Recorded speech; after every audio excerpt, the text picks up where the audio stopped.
All right, let's dive into one of the most epic moments in all of literature. We're talking about the story of a single hero, Hanuman, and his absolutely monumental leap across an entire ocean. Now, this isn't just about raw power. It's a journey that's going to test him in ways he could never, ever see coming. So you've got this picture, right? Below Hanuman is this vast, ancient ocean. I mean, it's a totally insurmountable barrier. But his whole mission, it's fueled by this incredible hope. He has to find the kidnapped Sita and get word back to Rama. The stakes just could not be any higher. And this brings up a really fascinating question. When you're on a journey of destiny, what's the very first test you face? Is it some big monster you have to fight, or is it something a lot more subtle? As we're about to see, sometimes the biggest challenge isn't an enemy at all, but a friend. Okay, so the impossible leap begins. And you gotta understand, this isn't just a physical jump. Hanuman is literally crossing a threshold from the world he knows into a realm of huge danger and total uncertainty. As he gathers all his power, it's like the world itself just holds its breath. I mean, wow. The power in this description is just incredible, isn't it? He doesn't just fly. He becomes a force of nature itself, a blazing comet streaking across the sky. This image just gives you this immense sense of speed, of power, and of divine purpose. And the scale of this event? It's staggering. His leap literally shakes the foundations of the earth. But even more than that, the wind, which is the domain of his own father, the god Vayu, it doesn't fight him. No, it roars in celebration. That's a powerful sign that his quest is righteous. But here's the thing. Hanuman wasn't flying completely alone on this journey. It's like the universe itself knew how important his mission was, and as he flew, the cosmos literally rose up to support him.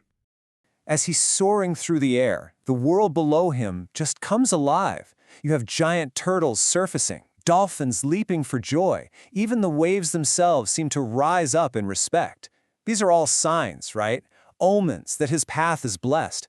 And then came the most direct blessing of all. The god of the very ocean he's trying to cross, Varuna, shows up and gives him a personal blessing. This is a huge deal. It's basically the cosmos itself telling Hanuman, hey, we're with you, your cause is just. So with all this divine support, you'd think nothing could possibly stop him, right? Well, every journey has its trials. As he flew on and on, a very real, very human challenge started to kick in: fatigue. The whisper of exhaustion began to creep in at the edges of his immense strength.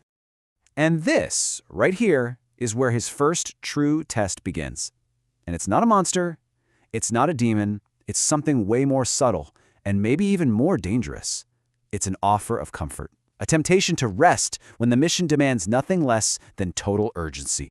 So this golden mountain named Mainaka rises up from the sea. But get this, Mainaka isn't an enemy. He's an ally. He's actually indebted to Hanuman's father, so his offer of a place to rest is totally genuine. It's born from gratitude. And that's exactly what makes this test so tough to refuse.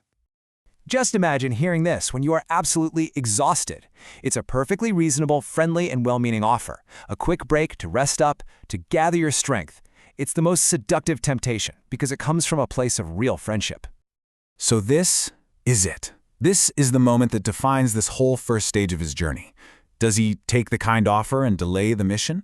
Or does he push through the pain and the exhaustion? His choice right here is going to reveal everything about who he is. And you can see the choice laid out so clearly here. On one side, you've got everything his weary body is screaming for: shelter, rest, the comfort of a friend. And on the other side, just the cold, unwavering reality of his duty. This is his internal struggle made visible. And his response?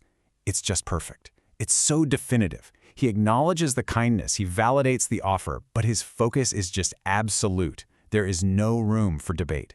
I cannot stop. It's a statement of pure, unstoppable devotion to his mission. But you know what's really incredible here? It's how he says no. He doesn't just blow Mainaka off. He shows respect, he honors the offer by gently touching the mountain, and he even gives a blessing back. He shows us that unwavering focus doesn't mean you have to be rude. You can have that focus and still have grace. So, as Hanuman flies on, we get to see what that test was really all about. It wasn't a test of his strength. He had plenty of that. No, It was a test of his focus, of his resolve, a test of putting his duty above absolutely everything else. You know, we've just seen the classic blueprint for a heroic trial. It starts with an impossible act, it gets divine validation, then it presents this subtle test of temptation, and it's all defined by one single critical choice. This is basically the anatomy of a hero's first real test. He passed that first test with flying colors, with both grace and resolve. But let's be real, this was just the beginning. The ocean was still vast, and Lanka, with all of its dangers, was still waiting for him. His destiny was a long, long way from being fulfilled. And that really leaves us with a powerful thought, doesn't it? The story of Hanuman and that golden mountain is timeless because, well, we all face our own versions of it.